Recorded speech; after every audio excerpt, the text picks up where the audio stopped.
తెలంగాణ రాష్ట్ర అభివృద్ధిలో భాగంగా అదేవిధంగా తన సొంత నియోజకవర్గంలో అభివృద్ధి పనులు చేపట్టాలని చెప్పేసి పెద్దలు రాష్ట్ర ముఖ్యమంత్రి వర్యులు రేవంత్ రెడ్డి గారు మరి కొడంగల్లో ఇండస్ట్రియల్ కారిడార్ కోసం 1350 ఎకరాలు మాత్రమే అక్వైర్ చేయాలనే ఆదేశాలు అక్కడ స్పెషల్ ఆఫీసర్ వెంకరెడ్డి గారికి ఇవ్వడం జరిగింది. అదేవిధంగా వారి ఆజ్ఞానుసారంగా జిల్లా కలెక్టర్ అదే ప్రతీక్ జైన్ గారు, అదేవిధంగా అడిషనల్ కలెక్టర్ లింగనాయక్ గారు, స్పెషల్ ఆఫీసర్ వెంకరెడ్డి గారు కేవలం విచారణ, ప్రజల దగ్గర విచారణ కోసమే వెళ్లారు. విచారణ గాని వెళ్లిన అధికారులను ప్రజలంతా ఇంకో దగ్గర ఉన్నారని చెప్పేసి ప్రీ ప్లాన్డ్ గా మరి వారిని ఇంటెన్షనల్ గా తీసుకెళ్లి మూకుమ్మడిగా దాడులు చేసి వారిని గాయపరిచే విధంగా వారిని చంపాలనే దురుద్దేశంతోనే టీఆర్ఎస్ నాయకులు, టీఆర్ఎస్ కార్యకర్తలు రైతుల ముసుగుతోనొచ్చి మరి చేసిన దాడి యావత్ తెలంగాణ సిగ్గుపడేలాగా టీఆర్ఎస్ నాయకులు ప్రవర్తించిన సంగతి మనం చూసినాం.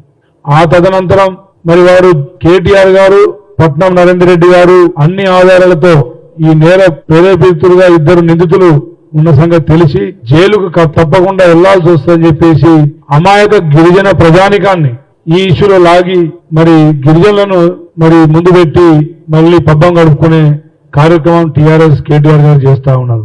నేను అడుగుతా ఉన్న టీఆర్ఎస్ నాయకులకు, మీరు గతంలో నెరేళ్ల దళిత సోదరుల మీద లారీలు ఎక్కించి మరి వారిని హత్య చేసింది మీరు కాదా? తర్వాత వారి బంధువులను, మహిళలను చూడకుండా మరి మగవాళ్లను సంసారాలకు పనికి రాకుండా చిత్రహింసలు చేసి మరి స్టేషన్లలో కొట్టించింది మీరు కాదా? ఖమ్మం మిర్చి యార్డ్ మార్కెట్ లో కేవలం మద్దతు ధర కోసం అడిగిన రైతులను దేశద్రోహులుగా మరి చిత్రీకరించి వారిని బేడీలేసి మార్కెట్ నుండి జైల్లో వేసిన అధ్వానమైన చరిత్ర మీది కాదా?